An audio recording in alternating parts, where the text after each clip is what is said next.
বুঝবে সবাই যায় না লুকানো ভালোবাসায় নীরবতা তো কথা। Hello guys, welcome back to my channel. So কেমন আছো তোমরা সবাই? আশা করি সবাই অনেক ভালো আছেন, আমিও ভালো আছি। তো আজকে আমার একটা ব্রাইডাল শ্যুট আছে, তো তোমরা দেখতে থাকো, আশা করি অনেক ভালো লাগবে। আর এটা ছিল আমার ময়নাতুলিতে, যাই হোক ময়নাতুলিতেই একটা পার্লার আছে, অ্যাঞ্জেল গ্ল্যামার পার্লার। ওখানে আজকে আমাকে সাজানো হচ্ছে, তো ফটোশ্যুট করা হবে। তো দেখতে থাকো কেমন লাগছে। দেখো আগের এই লুকটা দেখে নাও আর সাজানোর পরের লুকটা দেখে নাও। আমার তো সাজানোটা অনেক পছন্দ হয়েছে, তো তোমরাও দেখো, তোমাদেরও আশা করি পছন্দ হবে।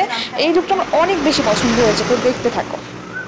আর আমার চোখ মুখগুলো পুরো বসে গেছে, তার কারণ হচ্ছে আগের দিন মানে পরপর 3-4 দিন আমাদের বাড়িতে যখন কাকুর বিয়ে ছিল, এবার বিয়ে ছিল, ঘুম টুম বন্ধ, আর এই মেকআপ টেকআপ রোজ দিনে করা হচ্ছিল, তো সেই জন্য আমার ফেসটা দেখতেই পাচ্ছ পুরো একদম চোখ মুখ ভেতরেও ঢুকে গেছে, কেমন একটা লাগছিল। আর মাঝখানে প্রথমে সিঁথি করা হয়েছে, আমার চুলের মাঝখানে সিঁথি করলে ভালো লাগে না দেখতে।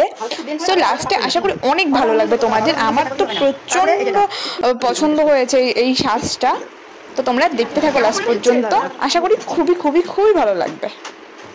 আর এটা কিন্তু ওয়াটারপ্রুফ মেকআপ ছিল, তোমরা দেখো, আশা করি বুঝতে পারছো। এই দেখো জল দিয়ে এটাকে পরীক্ষা করে দেখা হচ্ছে যে মেকআপটা উঠে যাচ্ছে, তোমরা দেখতে পাচ্ছ যে মেকআপটা উঠছে না, এটা ওয়াটারপ্রুফ ছিল। তো তোমরা যারা যারা সাজতে চাও, তো এই দিদির সাথে কন্ট্যাক্ট করে নিও। এই দিদির আইডি লিঙ্কটা আমি দিয়ে দেবো যদি তোমাদের ভালো লাগে, অনেক ভালো সাজায়। আর হচ্ছে গিয়ে কী বলবো, আমার তো অনেক বেশি পছন্দ হয়েছে। আগে আমি জানি ভূতের মতো লাগছে যতক্ষণ সাজানো না হচ্ছে। আর এইরকম করে অনেকে কী করে যে যখন সাজে নিজেরা বিয়েবাড়িতে, তারা প্রথমে আয়না যদি দেখে বলবে আমাকে কি ভূত লাগছে, এরকম আমি অনেক দেখেছি, আমিও সাজাই, তো আমি সাজাতে গেছি, প্রথমে এমন করে বলে মনটা না পুরো ভেঙে যায়, আর যে সাজে তারও মনটা ভেঙে যায়। তো তারপরে লাস্ট যখন মানে কমপ্লিট হয় তখনকার দেখা যায় যে কত সুন্দর লাগে। আর এখানে দেখো আমাকে কি বলছে, হাসা। আর এই হাসাটা যা কষ্টের, মানে হাসি বেরই হয় না, গালটা ফুলাতে হয়।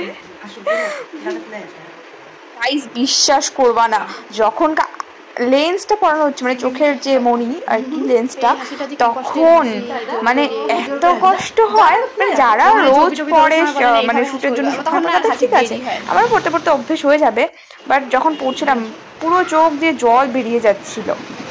তো দেখো খুব সুন্দর গ্লেজ করছে, আমার তো মানে দারুণ লাগছে, আমার খালি দেখতেই ইচ্ছে করছে, নিজেকেই নিজের দেখার ইচ্ছে করছে। কে কি বলবে জানি না, কার কেমন লাগছে, বাট আমার অনেক ভালো লাগছে, আমার অনেক পছন্দ। আর কোনো মেকআপ আর্টিস্ট যদি আমাকে মডেল হিসেবে সাজাতে চাও, অবশ্যই কন্ট্যাক্ট করো, আমি যাব। আমার অনেক ভালো লাগে মেকআপ করতে, আর মডেল হিসেবে কাজ করতে আমার অনেক পছন্দ। তো এর আগেও আমি আরেকটা কাজ করেছি, তো তোমাদের যারা মেকআপ আর্টিস্টরা যারা আমার ভিডিওটা দেখবা, যদি তোমাদের মনে হয় যে আমাকে সাজানো যাবে, তো অবশ্যই আমার সাথে কন্ট্যাক্ট করো।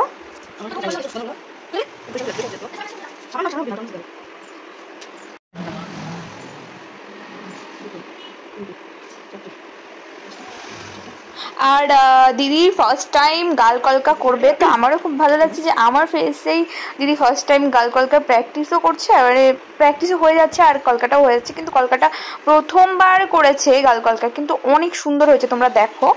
হ্যাঁ, প্রথমে একটুখানি সমস্যা হচ্ছিল, বাট দেখো লাস্ট পর্যন্ত অনেক সুন্দর হয়েছে গাল কলকাটা। আর আমার গাল কলকা অনেক পছন্দ, আমি তো বলেইছি আমার বিয়ের সময় আমি আমার গাল কলকা করবো, আমার গাল কলকা এত পছন্দ হয়েছে। আগে ভাবতাম যে আমার ফেসে হয়তো গাল কলকা মানাবে না, কিন্তু যখন দেখলাম যে না ভালো লাগছে, তখন আমি দিদিকে বলছিলাম, দিদি আমার বিয়ের সময় না আমি গাল কলকা করবো। কার কার গাল কলকা ভালো লাগে অবশ্যই কমেন্টে জানিও। অ্যান্ড তোমরাও দেখো, তোমাদেরও যাদের মনে হয় যে না ভালো লাগবে না, কিন্তু একবার ট্রাই করে দেখো, সত্যিই ভালো লাগবে। একবার মানে কি, হ্যাঁ বিয়ে তো একবারই হয়, তো তোমরা ট্রাই করে দেখবে।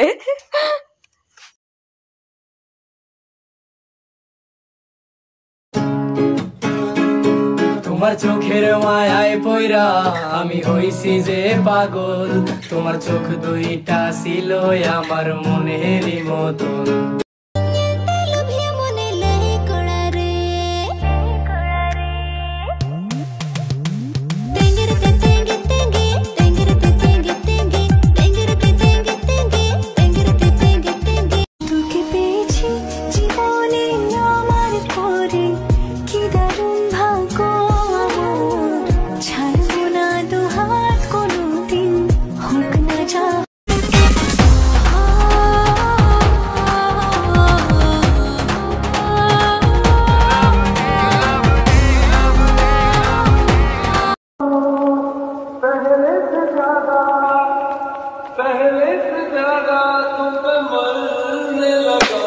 বন্ধু